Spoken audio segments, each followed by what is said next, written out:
We have had a record level of rainfall in December, and we have been under an awful lot of mud, and it's now the end of January and we are still suffering from what the elements have been throwing at us. But life goes on, and we are still pursuing our dream of being able to grow all our own food and feed the goats as well.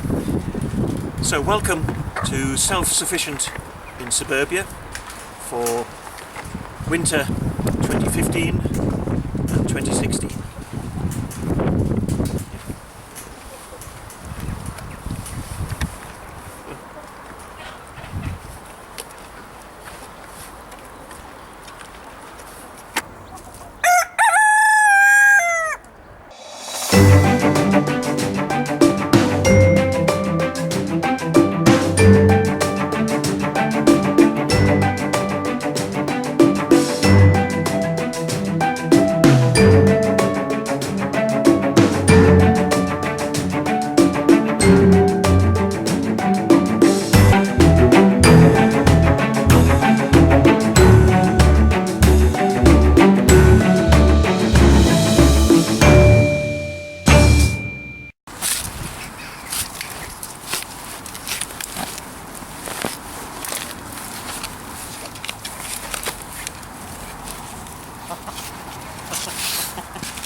Recognise this stuff?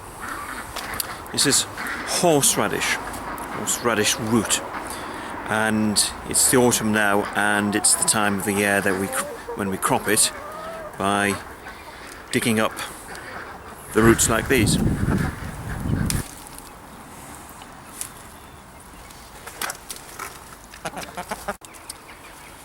Well, helping me here in the garden today is Pinky. She's our golden Guernsey goat, and she's our milking goat, and although we're well into autumn and very nearly winter, we're still getting quite a bit of milk from her, and usefully her milk gives us a bit of cream as well.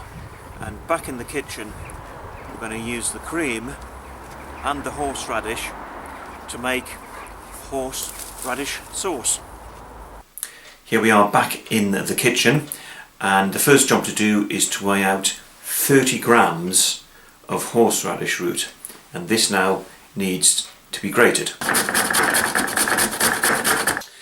That's the horseradish now grated, and it's got a really strong smell to it. But what this needs now is some hot water adding to it. That's 4 tablespoonfuls of hot water, and I'm going to leave that standing for half an hour. When you finish soaking the horseradish, strain it and then add it to a bowl, and then you add in the other ingredients. So you need 300 ml of cream, 2 tablespoonfuls of white wine vinegar, and then half a teaspoonful of mustard powder, half of sugar, half of salt, and a large pinch of ground black pepper. So add that all in, and then give it a good whisk. Here we have the sauce all mixed up, and we've cheated slightly because the milk, the cream that we're getting from Pinky's milk at this time of year is actually quite thin. So it is a bit on the runny side, this one. So we've added a little bit of flour to get it to thicken up a bit. So what we're going to do now is leave this standing in the fridge for a couple of hours.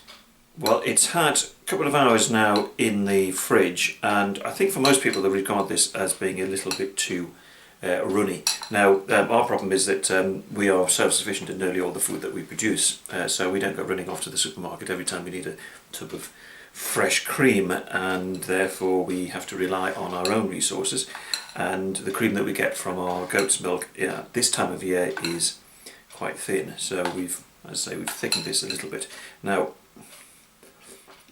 I would reckon that that is not hot enough, so what we're going to do is add another root of grated horseradish.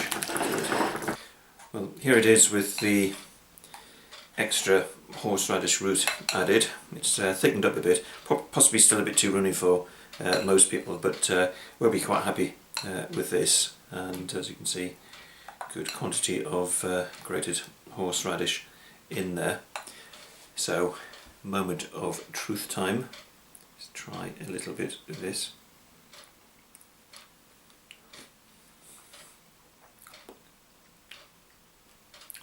Ooh. Oh. Oh. That is strong. Oh, but that's good. That's good. Oh, yes, I like that. Oh, yeah. Well, we'll be using this up over the next few days. We'll keep it in the fridge because it's got fresh cream in it, and it really needs to be used up within a week to 10 days. What we have here is roast beef from a joint that we got in a swap with the local farm, Yorkshire puddings made from our own eggs, and we've got our own homegrown potatoes, cabbage and parsnips. Of course, what we need to do now is add a bit of that horseradish sauce I made earlier this week. So here goes.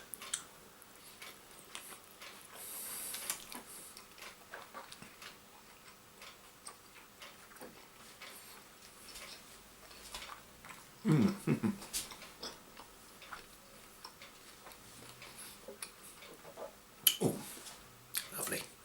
Here on the plot we have 3 goats. Now 2 of them we've already had mated, and they're the 2 that are through the fence on the other side of the fence there.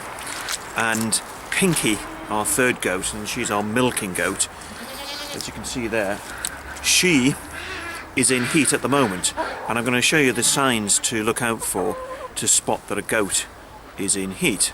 And actually one of the first ones you can see, her tail is up, and you often see it wagging. In fact, there it goes, wagging there. So that's one of the signs that to look out for. But as you can see, Pinky has her head through the fence there because she's very interested in the other 2 goats, and again that is another sign of being in heat, taking a lot of interest in other goats. Now sadly for Pinky at this moment in time, our 2 other goats are both nannies, and there's Geraldine there, that's Georgina, and Pinky. Now the one who's bleating is Georgina, but if you hear your nanny bleating and wagging her tail, then that means she's likely to be, that's another sign that she is in heat as well. Well, another sign to look out for is her vagina being quite pink, and it's pinker than it normally is, so again that's a useful sign.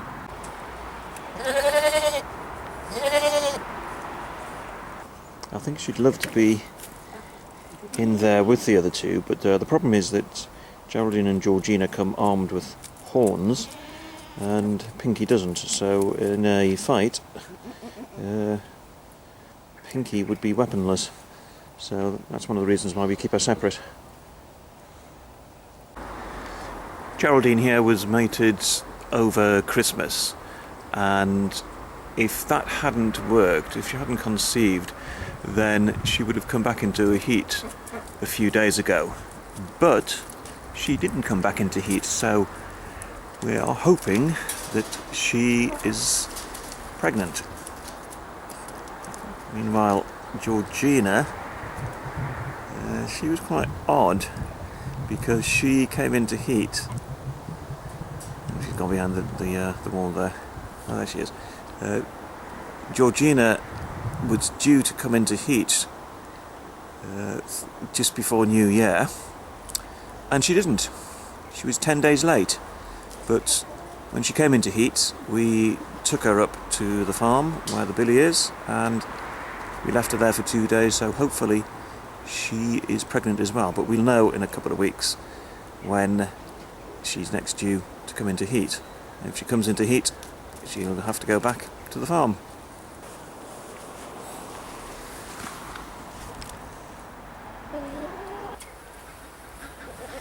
So what we're going to do this evening is take Pinky up to... no bet. We're going to take her up to the farm where the billy is, and she'll be up there for a couple of days, and hopefully she's going to come back, and in about 5 months' time, I don't bet, we'll have the pitter-patter of little kids' hooves, and she'll be milking again, won't you?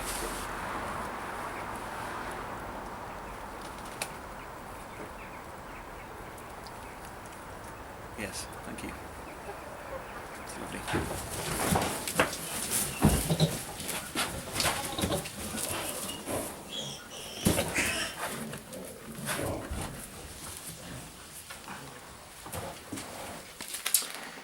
6 sausages that made from sausage meat from the pig that we bought last year. Been in the freezer ever since. 1 egg from one of our ducks. And this is milk that we got from one of our goats 2 days ago. And what we're going to do is combine them together, and we're going to make toad in the hole. We've put the sausages into a baking tray along with some cooking oil, and we have put the oven on to 220 degrees centigrade. Whilst we're waiting for the oven to come up to temperature, we're going to make the batter. Into a mixing bowl, put 125 grams of plain flour, 250 ml of milk, a pinch of salt, and 1 egg. And then simply beat all of this up to make it into a batter. The oven's now up to temperature, so time to put in the sausages. And they need 10 minutes at that temperature. Well, the sausages have had their 10 minutes and they've started to brown, so it's now time to add the batter. Well, this goes back into the oven and it stays at 220 degrees centigrade. Well, it's had 40 minutes in the oven, and we're going to check to see if it's ready.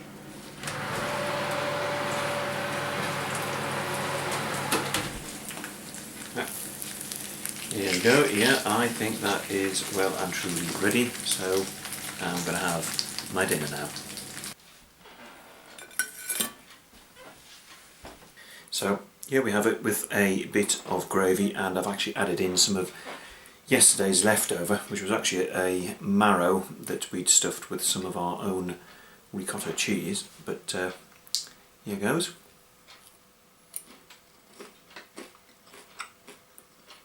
Oh, lovely. Well, the pig that we buy is a Tamworth, so it's a traditional breed, and got an awful lot of flavour to it.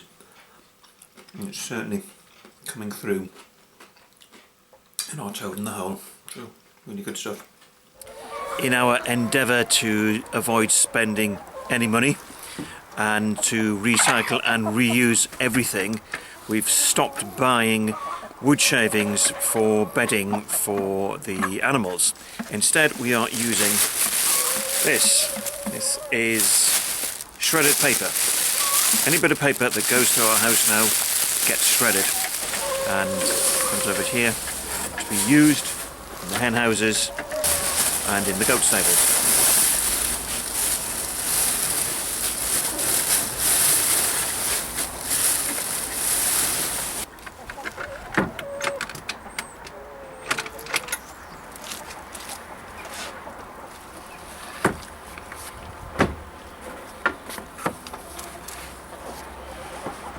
Paper rots down just as easily as wood shavings and hay does. In fact, if may well rot down even quicker. So once it's all mixed up with the manure there, it gives us, after a few months, a nice compost for the garden. This is the machine that does the work. This is our shredder, so we stick all sorts of things through here. So for example, we've got our Radio Times, our one and only daily newspaper that we get, and I sometimes wonder why we keep getting it, because it's normally rubbish, so at least we're converting it into something useful. We've got leaflets that come through the door, my small holder magazine, and my history magazine as well, and sheets of paper from the council.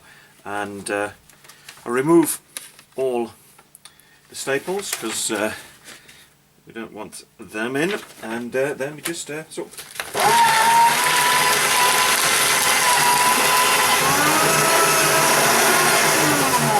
shred it, and it all eventually goes into a big bag like this. And these are the charity bags that we get, about 3 or 4 a week put through our door, so we put them to good use as well, transporting all our waste paper, shredded paper, over to the allotment. We try to forage for as much food as possible for our goats, and in the summer they're getting things like ash branches and hawthorn and so on, lots of delicious leaves for them. But in the winter there is very little greenery around, and it's mainly ivy and privet that we have available for them. Now, I've spotted on the internet that there's a bit of a debate between goat keepers as to whether privet is poisonous, and I can assure you, if I thought it was poisonous, then I would not be feeding it to my goats. However, they do rather like it. We avoid anything with berries on, as we do with the ivy as well. Avoid the berries. But this is the second year running that we've given privet to the goats, and they seem to enjoy it. And as I say, it's very little greenery around for them at the moment, so this is their green snack for the day.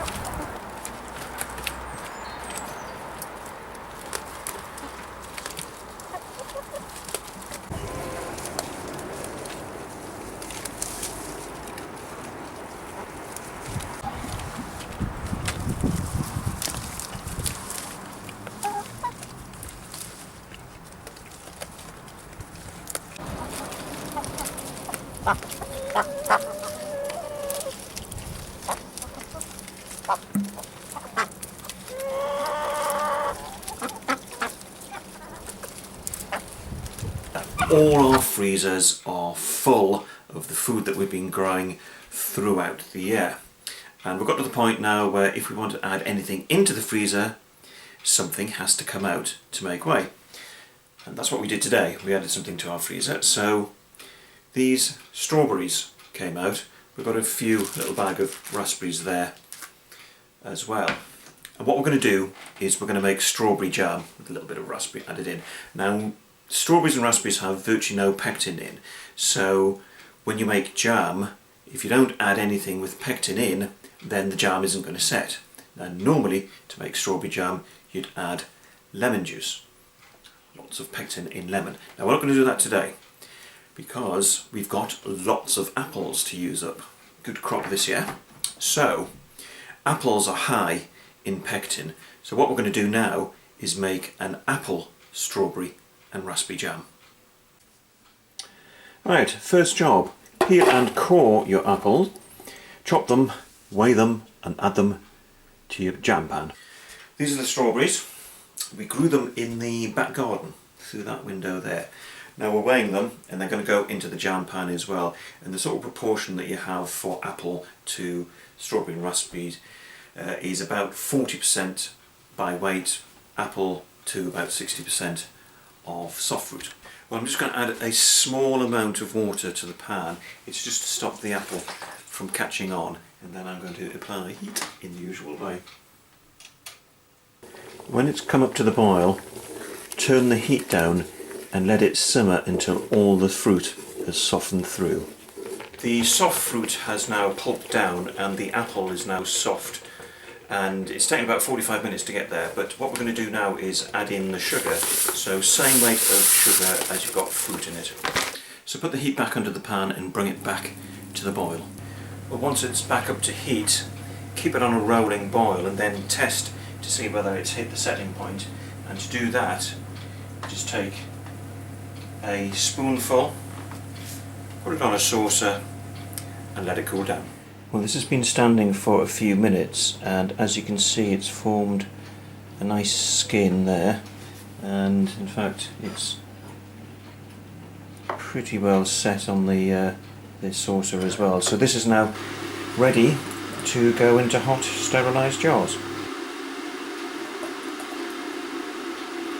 This is one of the 8 jars I've made. Still a bit hot, and had a little bit left over which I put on the plate there, so it's a sticky fingers moment. So.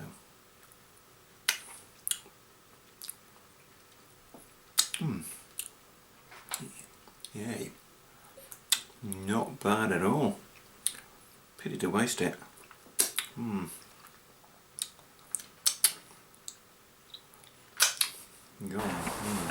Pinky here is just about dry. I reckon I've got about one more milking left to do on her, and she is about 3 weeks pregnant as well. So we are getting to the point now where she's finished milking until she has babies, hopefully in June.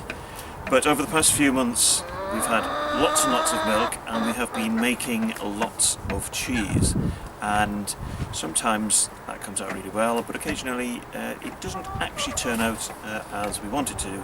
So the cheese that we've made that hasn't quite worked still needs to be used, because we're not going to throw it out. So back in the kitchen we're going to show you how we use some of that cheese to make a flan, but before we do that I'm going to show you our quails. At the moment we have about 28 quail, and as it's now winter they are no longer laying. Although that said, one of them has occasionally popped out an egg over the past few weeks, but I think she's more or less stopped doing that now. We had quite a successful year last year with egg production from the quail, and in fact in August last year we had so many that we didn't quite get them all to market, so there comes a point where you can't sell them anymore. But quail eggs have quite a thick membrane underneath the shell, and they therefore last a long time, and we've still got some of them to use up, and I recently combined some of those eggs, quail eggs, with the cheese that didn't quite work to make a set of flans. First job to do back in the kitchen is to make some short crust pastry and then line your flan dishes with it. I've made 4 of these. Now these are some of our quail eggs, and what you need to do is hard boil them only for about 2 minutes, and here's some I prepared earlier, and I'm going to put these into the flan dishes. Next job is chop a couple of onions and put them in a mixing bowl, and then you will need to add in 5 large eggs. These are duck eggs that were laid in the summer, and because we had an enormous glut at the time I simply beat them up and put them into the freezer, but we need the freezer space now, so they have to go into the flan, into the dish with the onions. And this is the cheese that we made, the last cheese that we made. It didn't quite work because, as you can see, it's all rather crumbly, and that goat cheese is going to be used to go into the filling as well. And finally I'm going to add in about 400 ml of our goat's milk, and then just make sure it's all mixed up together. Then add the filling to the flan dishes. And heat your oven up to 180 degrees centigrade and pop them inside. They've actually had 35 minutes in the oven now, and they're nearly ready, not quite, but nearly ready. But what we're going to do is we're going to close up the oven again and just turn off the heat and let them bake in the residual heat of the oven. to finish them off.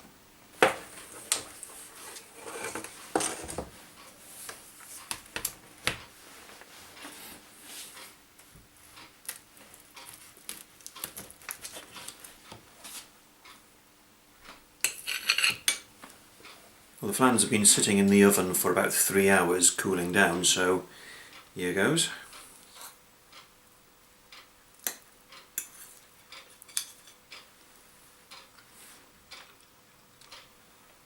Ooh, yeah. Got a quail egg here.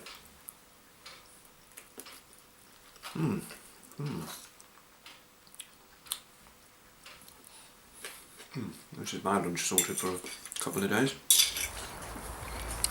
These apples that we feed to the goats, we actually pick from an old orchard in a village down the road from us, and nobody picks the apples there, even though the orchard is surrounded by houses. And the apples just litter the ground, so we go down and get sacks of them, and it's perfect food for the goats. Lots of carbohydrates in there for them, particularly now that they're all pregnant. And it's free, and the goats absolutely adore them. So this is their evening meal, and of course it means we don't have to pay for feed that we have to get from a supplier. So as you can see, they absolutely adore these things. So it helps us get that step closer to being self-sufficient. So that's it for this edition. Join us in the next edition when, because it'll be February, we'll be doing pancakes using our eggs, our supply of hen eggs, to make pancakes. So join us then.